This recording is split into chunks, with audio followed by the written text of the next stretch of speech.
Hey, salut l'équipe, j'espère que vous allez bien. Bienvenue dans cette nouvelle vidéo, installez-vous, j'espère que vous allez tous très bien. Aujourd'hui dans cette vidéo, on va parler d'un sujet hyper important. La thématique du jour, ça va être toujours un peu la programmation de notre entraînement, comment créer un programme efficace. Et donc, pour bien commencer les choses, on va parler des 7 facteurs, non pas des 8, des 7 facteurs qui sont indispensables pour avoir un bon programme de musculation. Et franchement les gars, pour vous dire, je peux dire sans problème que s'il n'y a pas ces 7 facteurs, votre programme il est éclaté au sol. Bah ouais, parce que tout le monde crée ses programmes à droite à gauche, on regarde un peu ce que le youtubeur il dit, on regarde ce que l'influenceur il dit, mais au final, la plupart des programmes qui sont créés, pour pas dire tous, ne possèdent pas ces 7 facteurs et comme je l'ai dit, ils sont vraiment indispensables. Si la création d'un programme de musculation efficace vous intéresse l'équipe, je vous invite tout de suite à me follow sur Instagram parce que je vais poster 4 posts la semaine prochaine où je détaillerai point par point tout ce qu'il vous faut dans un programme de musculation et comment faire en sorte qu'il soit hyper efficace et que vous atteigniez le plus rapidement possible votre objectif. Bon allez, on va enfin commencer la vidéo. N'oubliez surtout pas de vous abonner, d'activer la cloche et de mettre votre like. C'est parti.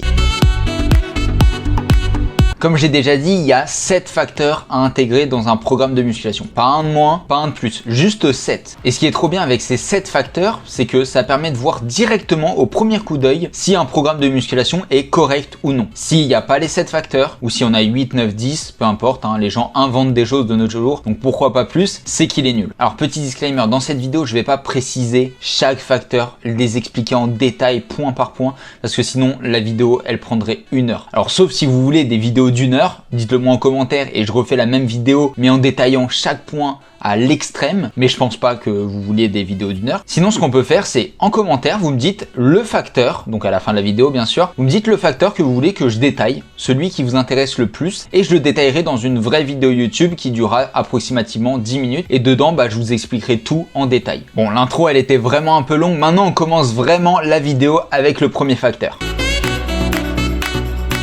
Le premier facteur, c'est le facteur tactique. Alors oui, ça peut choquer des gens, mais il y a bien de la tactique, il y a bien un facteur tactique dans un programme de musculation. Et comme je vais le dire à chaque facteur, mais sans ce facteur tactique, votre programme sera nul et vous pouvez le refaire, il n'est pas bon. Alors le facteur tactique d'un programme de musculation, ça va jouer sur quand est-ce que je m'entraîne et pourquoi je m'entraîne à ce moment-là. Mais aussi votre tactique, ça va être de combien de temps je vais m'entraîner, quel temps de repos il va avoir, combien de temps je vais récupérer entre 2 séances, etc. etc. L'aspect tactique le plus important dans un programme de musculation, c'est quel exercice je fais en premier, quel exercice je fais en deuxième, etc. etc. pour que ça soit très cohérent et que votre programme ait un véritable sens. Et cette tactique, elle doit être absolument présente dans votre programme de musculation. Deuxième facteur, le facteur cognitif. Pareil, celui-ci, il est quasiment inexistant des radars quand vous regardez YouTube ou les réseaux sociaux. Et pourtant, il est indispensable, mais vraiment plus que les autres. C'est une nécessité, ce facteur. Au niveau cognitif, dans un programme de musculation, on va retrouver tout ce qui va être exécution d'un mouvement. Je parle bien de l'exécution et non de la technique. Vous verrez que c'est un autre facteur. On spoil un peu. Mais tout ce qui va être exécution du mouvement. Mais aussi, ça prend en compte tout ce qui va être tempo dans votre exécution. Et aussi un dernier point que le facteur cognitif prend en compte, c'est le fait d'avoir conscientisé ou pas un mouvement de musculation. Si vous êtes débutant, vous allez devoir être conscient du mouvement et donc vous allez être moins efficace dans un premier temps. J'ai failli l'oublier, mais dans un programme de musculation, le facteur cognitif le plus important, c'est l'aspect fixation d'objectifs dans un programme. Attends, je m'explique. En gros, il faut vraiment que chaque séance ait un but bien précis. Troisième facteur, c'est le plus explicite et vous allez le comprendre tout de suite, il s'agit du facteur physique. Avant de créer un programme de musculation, il faut bien comprendre quelles sont les différentes capacités physiques. Alors parce qu'il n'y a pas que la force et l'endurance. Et c'est important de savoir dans toutes les capacités physiques qui existent, et il en existe plein, on va pas perdre notre temps à les énumérer ici dans cette vidéo, mais il y en a énormément et il faut savoir lesquelles on veut vraiment développer en vue de notre objectif. Malgré que dans un programme de musculation, je suis d'accord, on va toutes les développer un tout petit peu, mais il va y avoir des nuances en vue de votre objectif justement. Si votre objectif c'est la perte de poids, vous n'allez pas développer tant que ça la coordination, vous voyez ce que je veux dire. Et ça c'est important de déterminer quelle capacité physique vous allez cibler en fonction de votre objectif en amont de votre programme.